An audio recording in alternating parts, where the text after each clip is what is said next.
Welcome to Dialogue. This is The Deep Dive, and we are continuing our series looking at documented, real-world examples of dirty politics.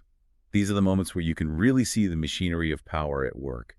Today we're on to Case 9, which is a fascinating one. The Toronto G20 provocateurs from back in 2010.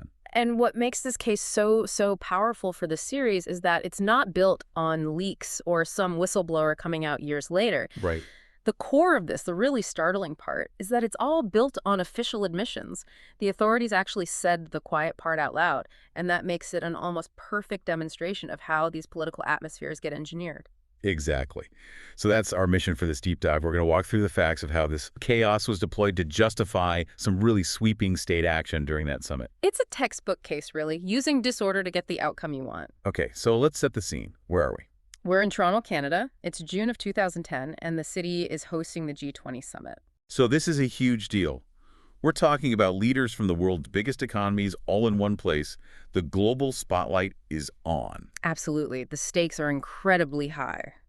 And with those high stakes came what you can only describe as a security explosion. An explosion. What does that mean in practical terms? It means money, a staggering amount of money. The final figures are estimated to be over $1 billion. $1 billion for one weekend of security. So one weekend. It instantly became one of the most expensive summits in history. And that price tag, it's not just a number, it's a political statement. Everyone knew protests were coming. That's standard for these events. And most were planned to be completely peaceful rallies and marches. Sure. But when you build a $1 billion security apparatus, the entire system is primed to expect disorder. It almost needs it, in a way. To justify the cost. To justify the cost. If everything went off without a hitch, people would ask what that $1 billion was for. So before a single protester even arrived, the machine was already set up for conflict. So the environment was, let's say, super saturated with a readiness for confrontation. That's a great way to put it. The narrative of inevitable violence was baked into the budget from the very beginning. So the stage is set. Yeah. You have a city on lockdown, a massive budget, and tensions are already high. Then what happens? Then the incident itself, the atmosphere just shifts. Suddenly, dramatically, among the thousands of peaceful demonstrators, a very small, very distinct group appears. And this is the exact moment the media narrative flips from protest to riot. And what made them so distinct? Their appearance. They were all dressed head to toe in black, the classic black bloc look, masks, bandanas, everything to hide their identity. It's a uniform designed to be confrontational. And their actions matched the uniform, I assume.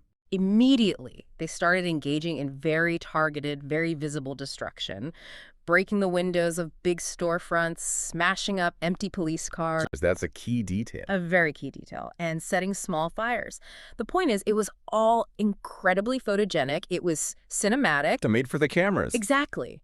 And it worked perfectly. The headlines just screamed, Toronto erupts in chaos, anarchists take over. The actual reasons for the protests, the policy debates happening inside the summit, all of that was just gone. Replaced by this image of a city under siege. And that visual of chaos became the only story. It cast a shadow over every single peaceful person there. But this is where the official story starts to unravel, because people on the ground started noticing things that didn't quite add up. Right. Experienced protesters, journalists, they saw these little details that just felt off. These little pieces of evidence that started to break that simple narrative of anarchist riot. This is the slipping mask moment. What were they seeing?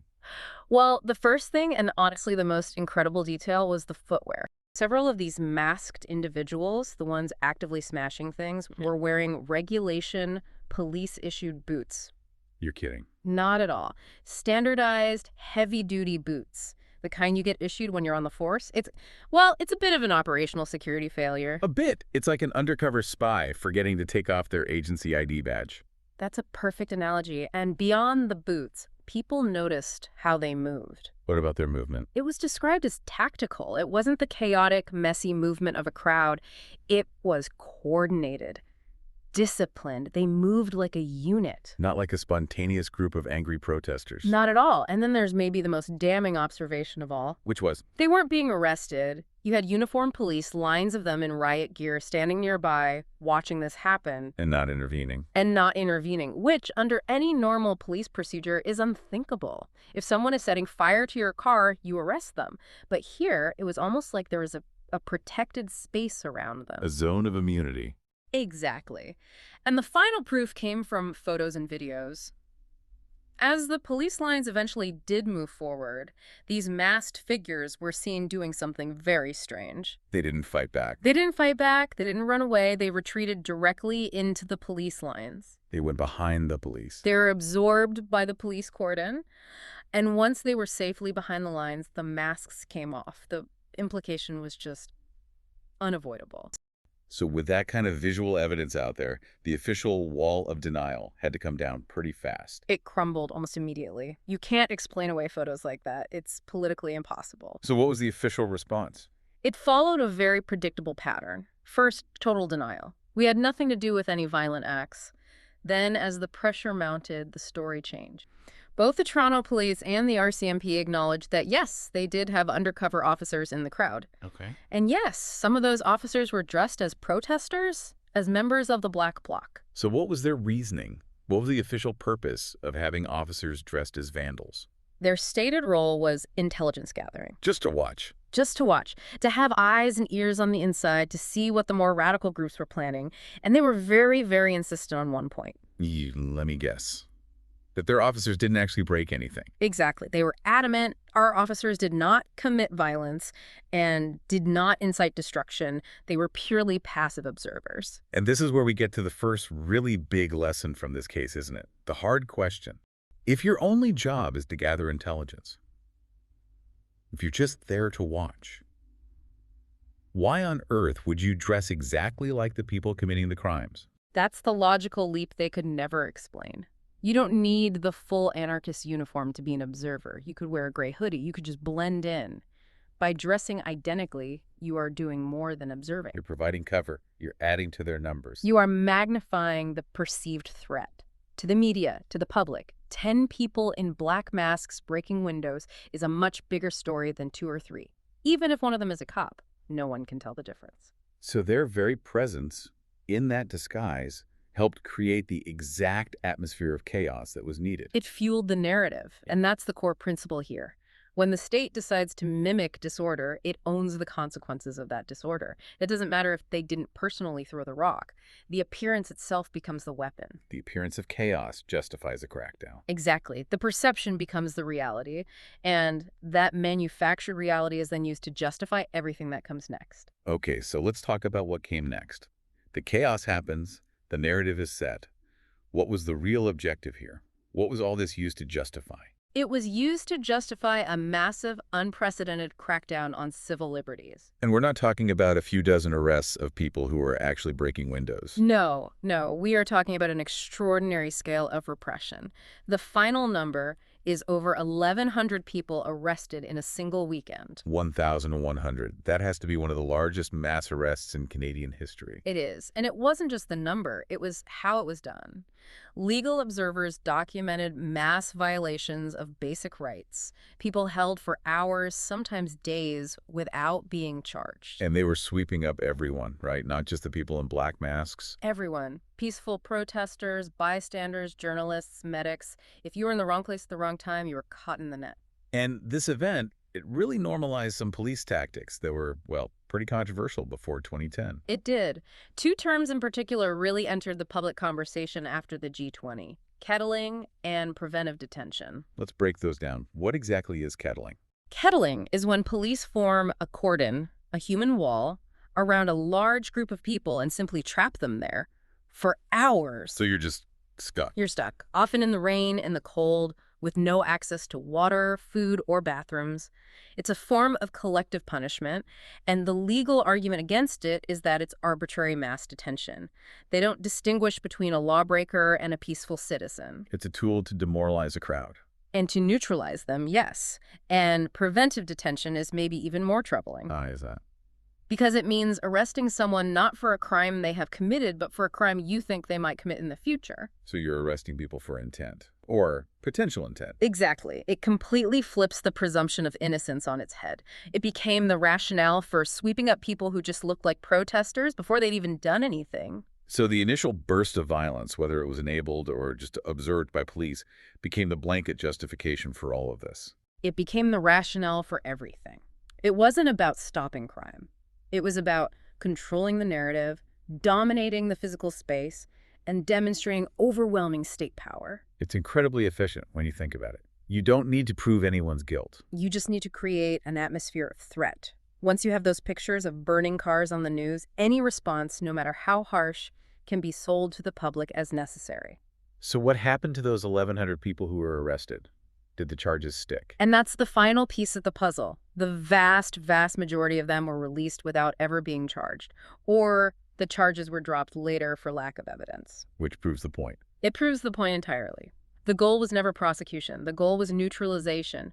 Get them off the streets, kill the momentum of the protest, and send a message.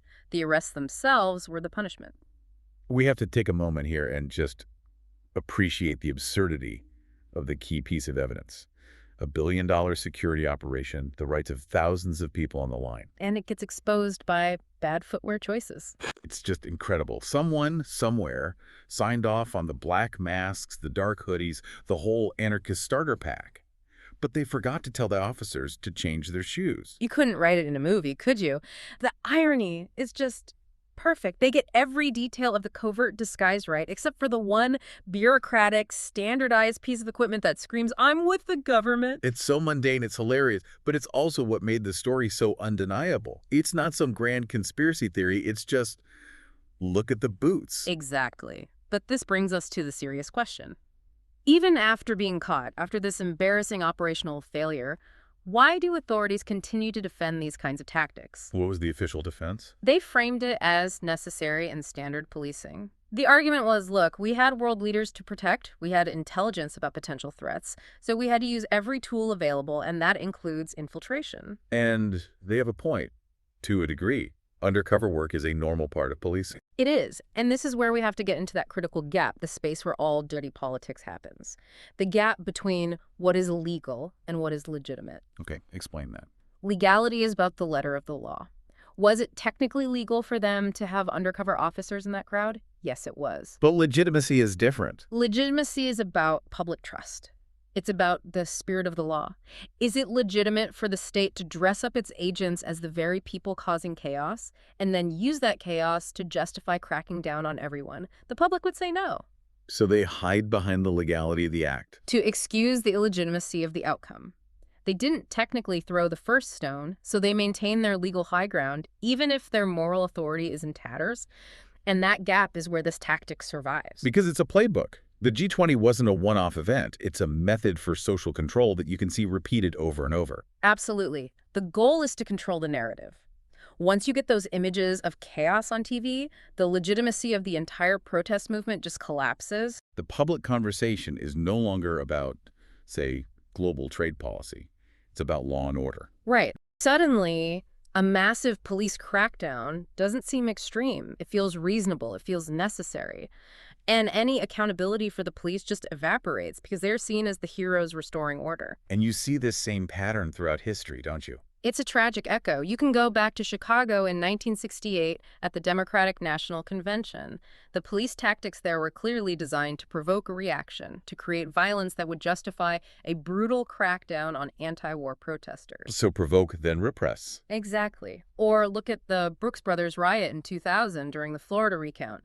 That wasn't a protest. It was stage disorder designed to physically stop the vote counting process. Stage disorder, halt the process. And even more recently, the Umbrella Man figure at the start of the George Floyd protest. The one person methodically breaking windows, sparking the destruction that allowed the entire narrative to be reframed from police brutality to riots and looting. So spark violence, reframe the movement. It's the same reflex, decade after decade. The details change, the uniforms change, but the goal is always the same. Neutralize dissent by destroying its legitimacy. So we come to the final, and maybe most cynical, lesson here. Despite the public outcry, despite the court cases, despite the official admissions, there was very little real accountability for this. Almost none. No major policy reversals, no criminal charges for the people who orchestrated it. Why? Why does this tactic persist even after being exposed so publicly? Because, from a certain pragmatic point of view, the tactic worked. What was the objective? The objective was to ensure the G20 Summit could continue without being disrupted by a massive popular protest movement. And did it? It did. After that initial weekend, the protests were effectively neutralized. The combination of the mass arrests and the media narrative about violence just killed the momentum. So the precedent was set, and it remains. It remains. And this is the second big lesson for us. If a tactic succeeds in achieving its political goal, just exposing it isn't enough to kill it. So the fact that they got caught was just a manageable cost. A manageable cost of doing business. The takeaway for them wasn't, we shouldn't do this. It was probably, next time, we need to make sure our officers wear different boots. The principle of the operation was validated by its success. So the final thought for you, the listener, to take away from this case is this. The most powerful form of provocation isn't just random violence. No, it's controlled chaos. It's that moment when the state deliberately blurs the line between the protester and the provocateur, because once that line is gone, every crowd becomes suspect. Every demonstration is potentially a riot in waiting. And when everyone is suspect, you start to second-guess yourself. You start to wonder if going to a protest is worth the risk of being kettled or arrested just for being there. You self-censor. You stay home. And when people stay home, they become manageable. That's the end game, a manageable public. And that's the true power of this tactic. If you enjoyed this conversation, please like, subscribe, and share this video. Also, let us know in the comments what really stood out to you in this conversation, and if there's any related topic or new topic that you would like covered in a future video.